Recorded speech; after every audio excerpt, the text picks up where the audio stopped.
왜 봉준호 감독의 영화는 나왔다 하면 엄청난 관심을 받을까요?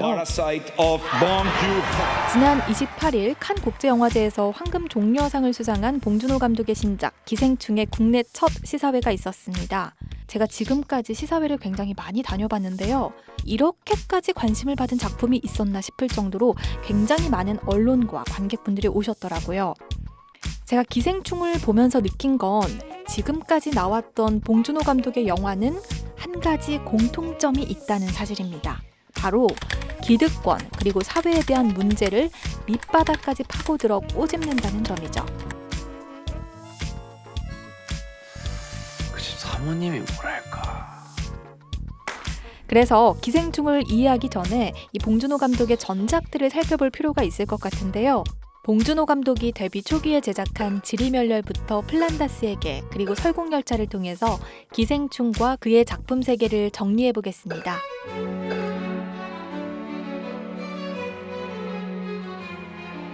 기생충은 빈부격차의 문제를 가족이라는 소재를 통해서 밀접하고 선명하게 그린 영화입니다. 대만 카스텔라 가게가 망하는 바람에 수입이 끊기고 빚이 생기고 전원백수가 된 기택네 가족. 이들은 땅보다 더 낮은 반지하에 살고 있습니다. 핸드폰도 다 끊기고 와이파이도 다 끊기고. 야, 김기택 어떻게 생각하셔? 그러던 어느 날 이 장남 기우가 학력을 위조해서요. 부잣집 박 사장네 과외교사로 들어가게 됩니다.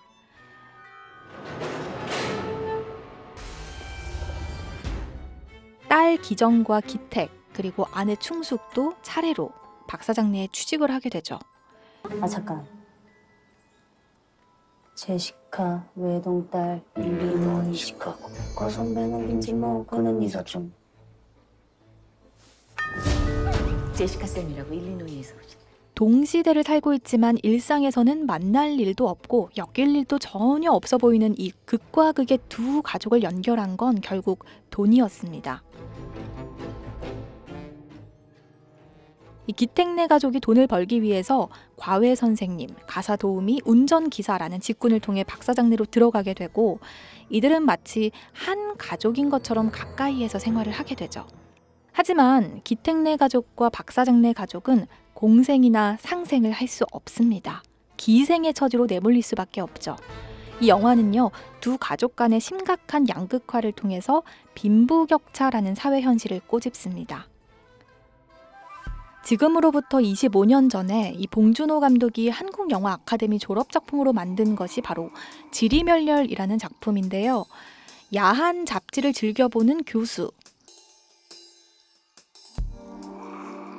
아침 운동 중에 남의 집 우유를 습관적으로 훔쳐먹는 신문사 논설위원, 그리고 만취해서 길가에서 응아를 하려다 경비원에게 들키는 엘리트 검사의 이야기를 통해서 사회적으로 인정받은 이 지도층의 위선과 허위를 들춰냈습니다.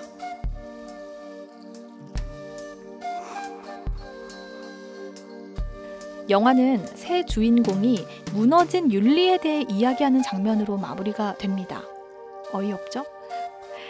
저도 이렇게 사실 높은 지도층의 진짜 모습, 민낯을 살짝 훔쳐본 듯한 느낌 들더라고요. 이러한 점은 봉준호 감독의 작품이 나올수록 더욱더 구체화가 되는데요. 이 봉준호 감독의 첫 장편 영화인 플란다스의 개는요, 누구나 한 번쯤 겪어봤을 법한 이 애완동물의 소음 문제로 이야기를 시작합니다. 대학교 시간 강사인 윤주가 교수직 추천에서 또 떨어져요. 그러던 어느 날 개 짖는 소리가 거슬렸던 이 윤주가 소음의 원인으로 추정되는 개 2마리를 지하실에 감금하고 또 옥상에서 떨어뜨려서 죽게 만들어요. 진짜 나쁘다, 말 못하는 강아지한테. 이 이야기에는 이 지식인의 왜곡된 자의식에 더해서 뇌물을 바쳐야만 얻을 수 있는 교수 임용 비리 문제까지 촘촘히 녹여냈습니다. 비교적 봉 감독의 최근 영화인 설국열차에서도 이러한 점을 볼 수 있습니다. 이 기상이변으로 모든 것이 꽁꽁 얼어붙은 지구의 마지막 생존 지역인 이 열차. 춥고 배고픈 사람들이 바글바글 대는 이 빈민굴 같은 꼬리칸과 선택받은 사람들만이 술과 마약을 즐기며 호화로운 객실을 이용할 수 있는 이 앞쪽 칸. 열차의 지도층은 꼬릭한 사람들을 억압하고요. 또 꼬릭한 사람들은 열차 속에서도 내가 이러한 취급을 받아야 되나? 계급이 이렇게 구분이 돼야 하나? 이러한 시스템에 대항을 합니다. 이렇게 보니까 이 사회 구조에 대한 비판, 이 점은 정말 봉준호 감독의 영화에서 빼놓을 수 없는 이야기가 된 것 같은데요.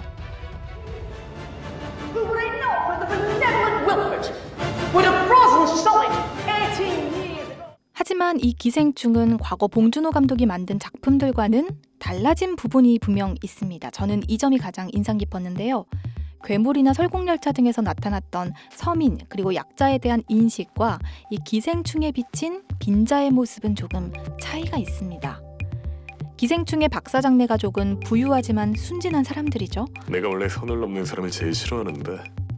넘지 말아야 할 선을 강조하지만 언제나 젠틀하고 매너 있고 친절합니다. 반면 기택네 가족은 주인이 없는 집에서 위스키를 먹고 막 파티를 해요. 주인인양 행세를 하죠. 이런 대사가 나옵니다. 여기가 만약 우리 집이라면 어떤 방을 선택할래? 그러자 이미 우리 집 아니야? 라는 이런 뻔뻔한 모습을 보여주죠. 그리고 거짓말도 밥 먹듯이 합니다. 부유하지만 친절한 박사장네 가족과 가난하지만 착하지 않은 기택네 가족의 대립은 관객들로 하여금 어느 한쪽에 감정적으로 몰입하지 않고 견제하도록 만듭니다. 또 왜 한국 사회에서는 부자와 가난한 자가 아름답게 공생할 수 없는가? 안타까운 기생으로 내몰려야 하는가에 대한 문제의식을 갖게 하죠. 이러한 점은 괴물이나 설국열차에서 나타났던 기득권 대 착한 서민이라는 선명한 구도보다 조금 더 복합적이고 입체적인 모습이죠. 민혁쌤 때랑 똑같이 하려다가 물가 상승률 봐서 약간 올렸어요. 기생충은 과거 봉준호가 보여준 기득권 그리고 사회에 대한 날카로운 시선에서 한 발짝 더 나아간 작품이라고 할 수 있습니다.